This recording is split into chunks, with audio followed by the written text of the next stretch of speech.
Hello, our lovely listeners, viewers. You're watching another episode of The Bench with Jenna and Jon. Jon Wilkin, how are you? I'm great.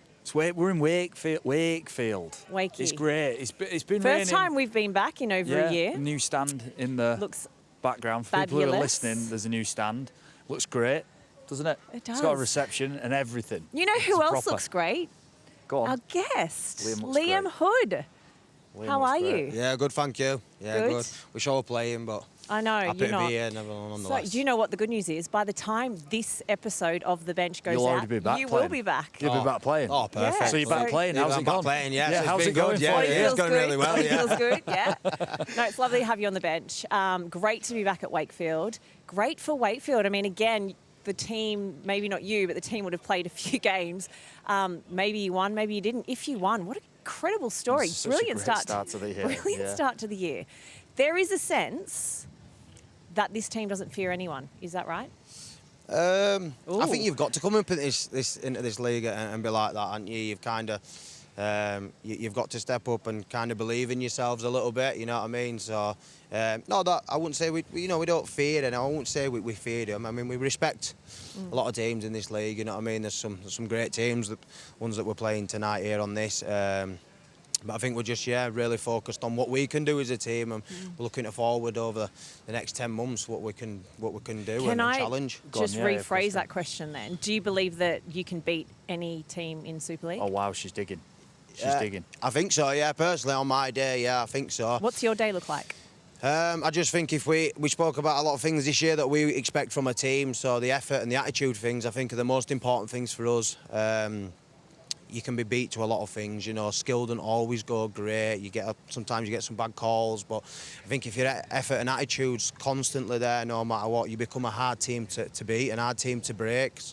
If you have those things. Well, I think that as well. If you've got, you said belief, and it's been such a word for me at the start of 2025. We had a Milo Hanley on after the Lee win over Wigan, and he spoke about belief, right? It's such a powerful thing in Danny sport. Maguire spoke about belief. Danny Maguire spoke about belief against Castleford's performance against Hull KR in round one. You have to genuinely believe or believe you can do something. But Liam's right.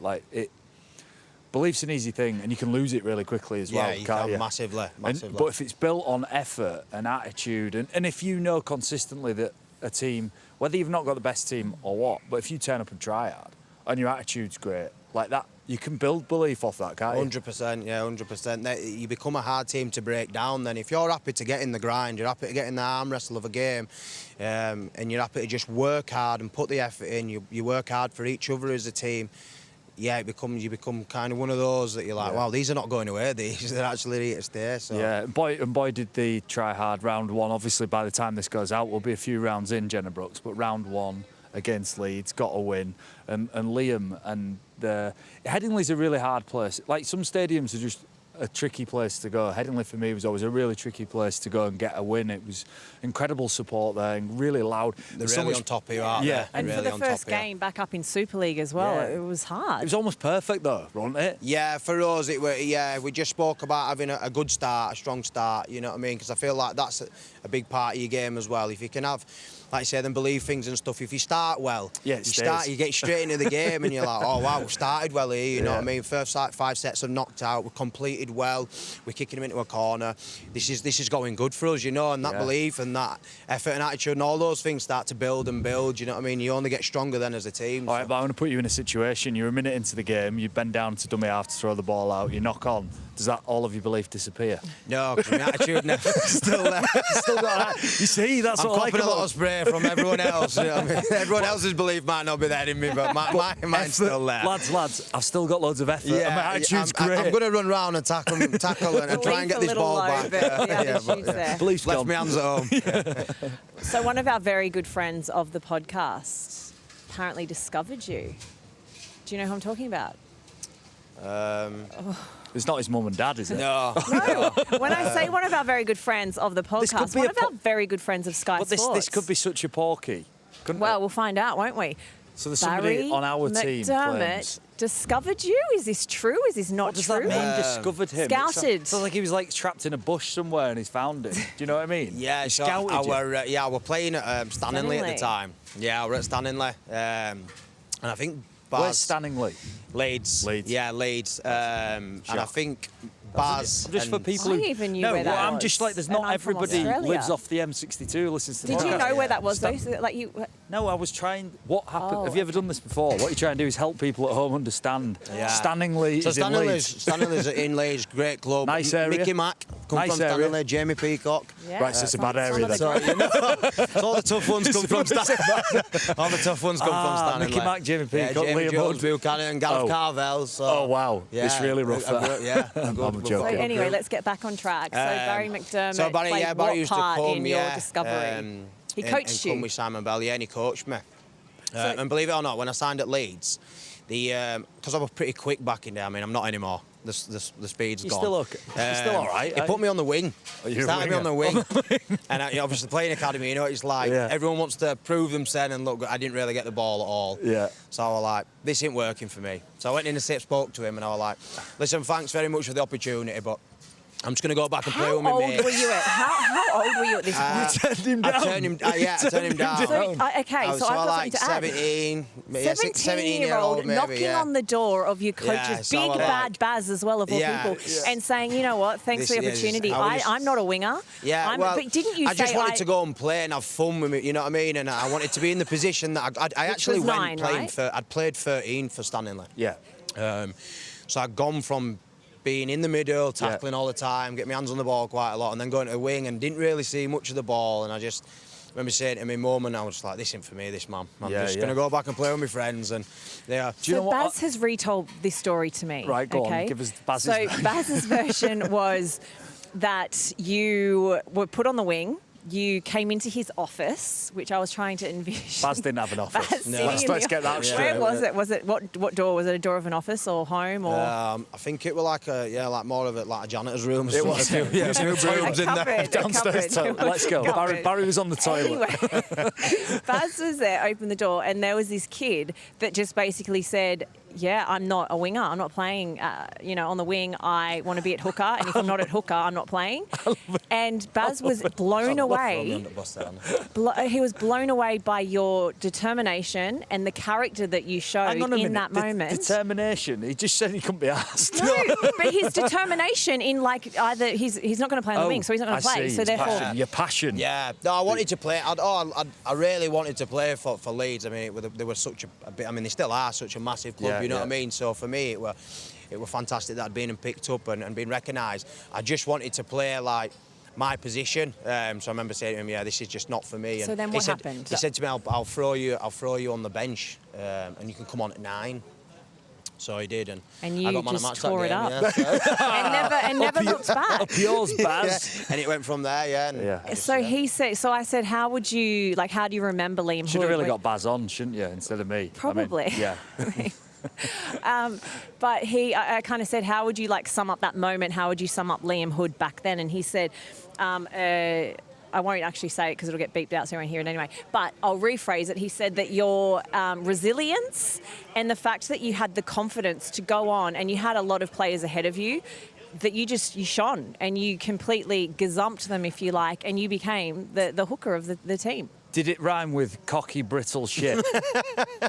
yeah, I reckon. A very cocky, brittle shit. Yeah, I reckon it will. He praised your character, and he praised you as a person, and said that it was that's gotten you to where you are today. But I'm interested to just get in the mind of, when we talk about sports people who go on like a journey, and it's all this you're always pushing and always striving, and I just want to get in your mind at 16, 17, having the wherewithal to walk into a coach's office, Barrie, he's quite an intimidating sort of guy, and say to him, do you know what? Thanks, but if this is it, no thanks. What was going on in your mind? I'd actually done all my scholarship at Bradford Bulls. Right. And I started from, you'd start at scholarship right through to the end, and then my final year, just before we were going into academy, they told me I was too small. And it kind of brought me a little bit. I was like, wow, I've done all those years of going to training sessions and doing all that and putting everything into it. And then to be told that I was too small, it kind of got me right. And I just thought, from then on, right, I'll just do what's best for me and my interests, and if that means... that made you stubborn? You're a bit more selfish, do you think? Yeah, maybe so. Yeah, I mean, I reckon I've always been a little bit stubborn. It probably runs in my family, but... I reckon it just made me, probably focus a bit more on me. And I just thought if if it meant having to go away and not playing for Leeds, but being happy and playing where I kind of in a position that I wanted to play, and I'd have probably done that at the time, you know, because I focused on like, if I would have stayed at wing, to be honest, I probably wouldn't be here where I am today now. I'd have probably just filtered away like a lot of the other young lads do, and you know, end up giving it up as a so sport. It was the right call. It was the right call for me at that time. It was definitely the right call for me to go in there and back myself and say, no, listen, this is into Barry's downstairs toilet office. Office. But to be fair to Barge, you know, he gave me an opportunity, and I could probably never thank him enough for it, because well, do it now. Do it now. Just look straight down this camera there. Thanks very much, mate. You give me a great opportunity. I'll buy you a beer. He doesn't drink. He's teetotal. Oh, really? No, I'm joking. No, he loves it. He loves it. He did say that your mum and your grandfather played a big part in your early days as well, and kind of getting you to this point. Yeah, definitely. Definitely a big part. My mum and my granddad. My granddad were the most brutal, honest man. I mean, still is, should I say? Right. Yeah, he comes to every game. From Leeds, from Stanley. He's from Bradford. I'm originally from Bradford, mate. Right. Okay. So yeah. It's very brutal, honest. Yeah, would tell me when I played good, but would definitely tell me when I played bad. Played bad as well. Yeah. So, and they were massive support for me growing up through my time. How good are those people? Do you know those people? Family. Yeah, and I love it when people get to a certain age. Family, yes, Jenna, thank you. Family, but I love it when you have grandparents and they get to an age, maybe, you know, might not be the case, but they get to an age where they just can say anything, you know? Yeah. They're just like, not bothered. He'll say anything, like not bothered what I think. Yeah, but sometimes that's what you need rubbish. as well. Yeah. Oh, yeah, he'll come off and he'll go... that was shocking today, that wasn't it, lad? I'm just stood there thinking... But in a modern world where everyone needs, like, a stroke and to be told how well they've done, like, the older generations... There's something to be said for that form of feedback. 100%. Like, you can't always have positive feedback all the time. People who you trust in your life and who can tell you, you know what, that was rubbish. Like, I value them people so much. I do massively, because I've never really been the person that needed an arm around me. I've always needed the straight, honest, you know what I mean? I need the honesty, because it gives me the kick up the backside that I need as well. Then if I've not been great, instead of putting your arm going, oh, you probably weren't that good today, you know, but rather than saying, mate, you were awful today. Is he still around? Yeah, he comes to know. He'll be watching game tonight. I mean, it comes to every game. Let's get a camera. Trinity support. I mean, you've played for a few clubs now, haven't you? Oh, it's been everywhere. Yeah? I mean, my mum and my grandma come to the 2017 World Cup in Australia. They'd booked a flight, 6 weeks, come in, and I did my lateral ligament against London Broncos in the last game of the season, and got told that I couldn't go. So they still went anyway for 6 weeks and had a great holiday. Went and watched all the Scotland games.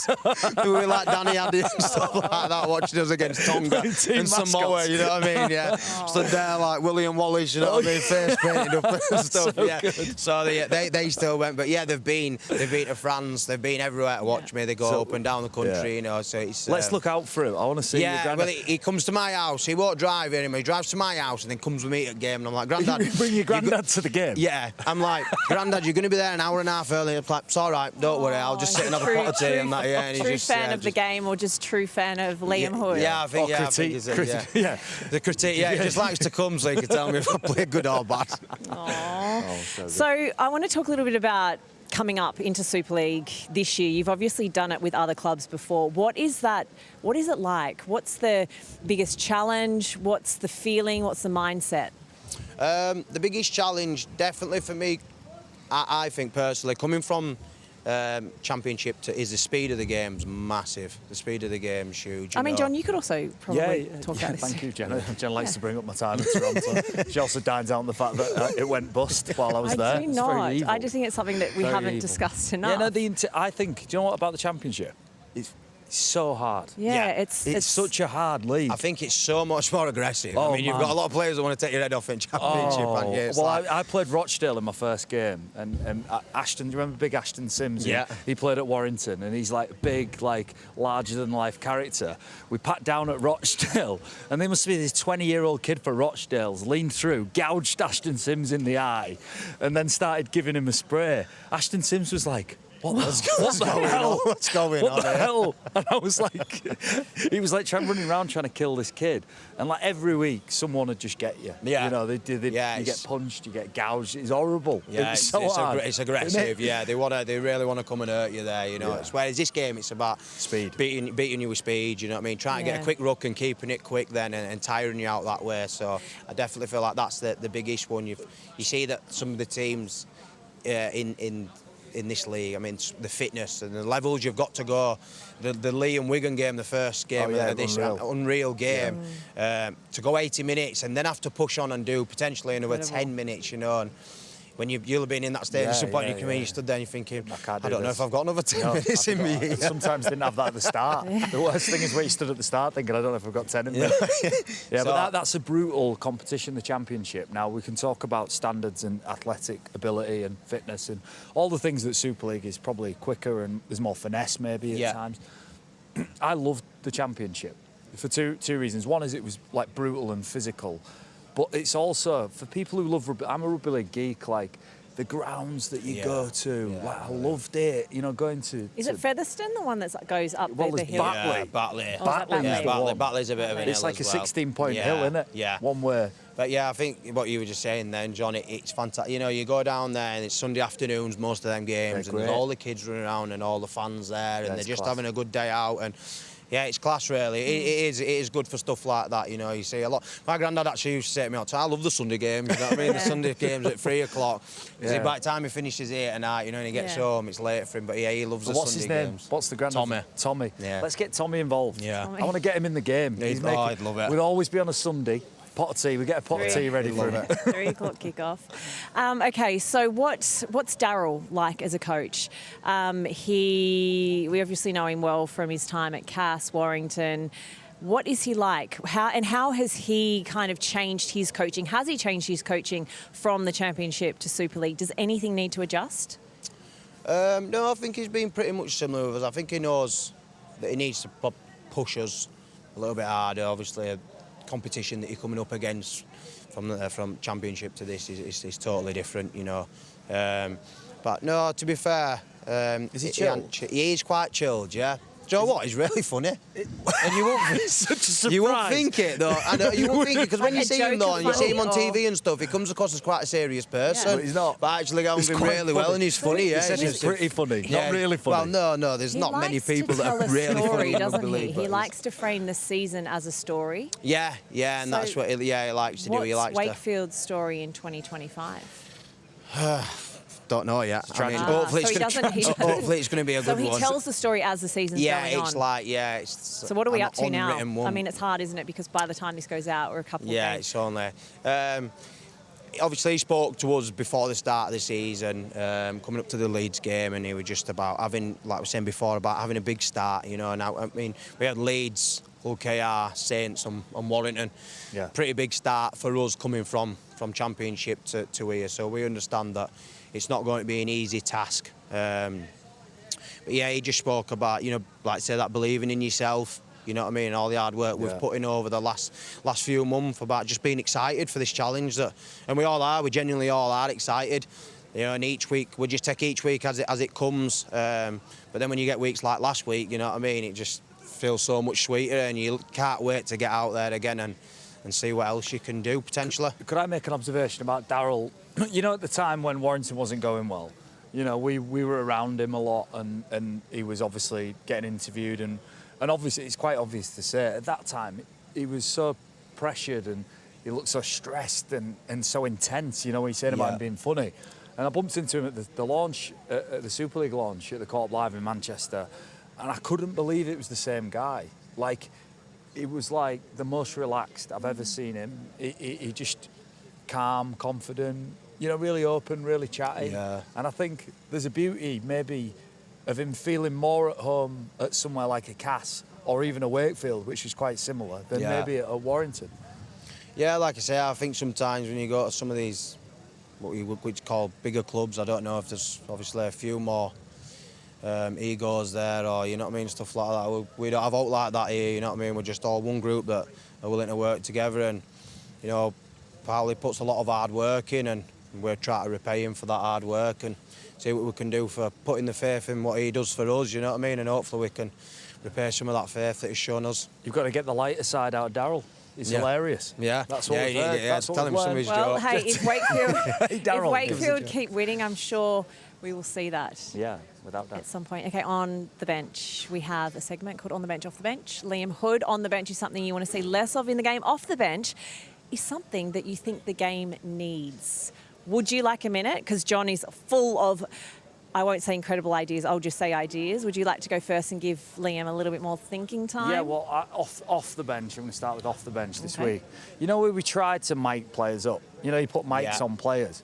Well, I thought, I kind of like it, you know, as a pundit, because you're always, I think, the bit that's missing is what's said. Do you know when you're watching a video? So hang on, are you going to mic every player? Well, I'll get to this. Sorry, okay. Right. So when you mic a player up, but if you can have people mic'd up, you could hear what's said. Yeah. And in analysis, when you're looking, you often ask what was said, but you don't know, and you sort of go, I think I was doing this or whatever. Yeah. But I'm like, let's mic all the players up, right?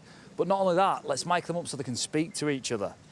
So you'd be like, you know, like you're getting dummy half, and like, I don't know, Mike McMeekin's like, Liam, he's bang on here. Like, it's quick ruck. It's a quick ruck. And then you could hear it. But then I thought it might not quite work. Well, it would be quite confusing. Yeah, because it would be. It's like just someone shouts, pass it. Yeah. Yeah, exactly. Just pass. Hit me. Just for 80 minutes all you in. Pass it. Get up. Get back here now. You're right. Get back to it. So let me get this straight. So this was a off the bench. You wanted to see this, and then you realised it wouldn't work. I wanted to mic everyone up, but I'm clear now. It would never work. Okay. It'd be quite funny to watch, but it wouldn't work. Okay, so it is off the bench that will never be off the bench. It's not off the bench now. It's not going to work. Okay, Liam, off the bench. Something you'd like to see more of, or would you like me to go? Something I'd like to see more of. More of in rugby something league. I'd like to see in rugby league. Yeah. Yeah. Like to Do you know what I'd like to see? And I was thinking about it from last weekend. I'd like to see, after 80 minutes, both team get a point. And then... You mean a draw? Yeah, no. But then you play for another point in the 10 minutes.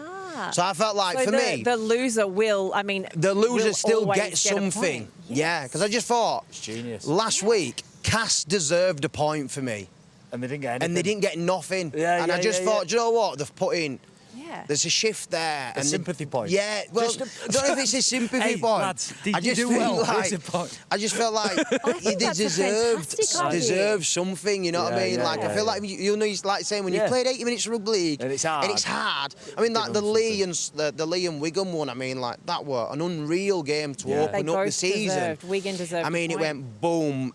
Back and forth, and I thought Aaron Moore, I think it was Aaron Moore that reffed that game, were brilliant. He just let it go. Liam, I think. Was it Liam? Or Liam Moore. I think it was Liam. Just whichever, one of the Moores, One of the Moores. Richard Moore. I thought he reffed it, Richard. He reffed it, Bobby. He reffed it. Brilliant how he just let it go back and forth, you know what I mean? It was a real, just intense game to watch. And then at the end of it, it's like, thought they'd kind of deserved something, you know what I mean? And I felt like, so it'd be good. I thought, maybe if they both got a point, and then you play the next 10 minutes... For an extra point. For an extra point. And if no happens after the 10 minutes, ends up a point each. But wouldn't you just love it if Cass were just happy with a point? Go into the extra bit like that. Just like, we've got one here, lads. We've got one in We've got a point, we've got something. You know what I mean? Like, I just feel like, I like it. I think it's good. But then again, would it change the mindset of going into that next 10 minutes thinking, well, we've got something, lads? No, I like it. I think you know what I mean? I think it's a dead shame when you have such a good game and one of the teams... come away, you know, you feel a bit... Especially because it's usually... Hang on, hand up. How about then having to interview the player of the match who's on the losing team? That's hard. Yeah. That's not fair. But you think that'd be easier if they'd got a point? Absolutely. Be like, well done, you got a point. See, and Jenna a medal. always twists it to make her job easier. What you understand? I don't. I was just thinking. She's trying to make her post-match interviews easier. No. It's nothing about Give me the winning. No, Give me the winning team. Of course it's fair. It's just very challenging when you have to be upbeat, and then it's kind of like, well, congratulations. Yeah. Terrible luck today. Yeah. Anyway, so mine. Do you want to know mine? Yeah. My off the bench captain's challenge. Obviously, we've seen that in play. Great, love it, fantastic. Yeah. I do find that it's hard to sometimes follow for people maybe at the ground. So what if the captain or the vice captain had armbands on, right? So whoever was going to be like designated captain, because sometimes it can change during a game. And once they use the challenge, they give the armband to the ref if they retain the challenge, the armband gets given back and they put it back on.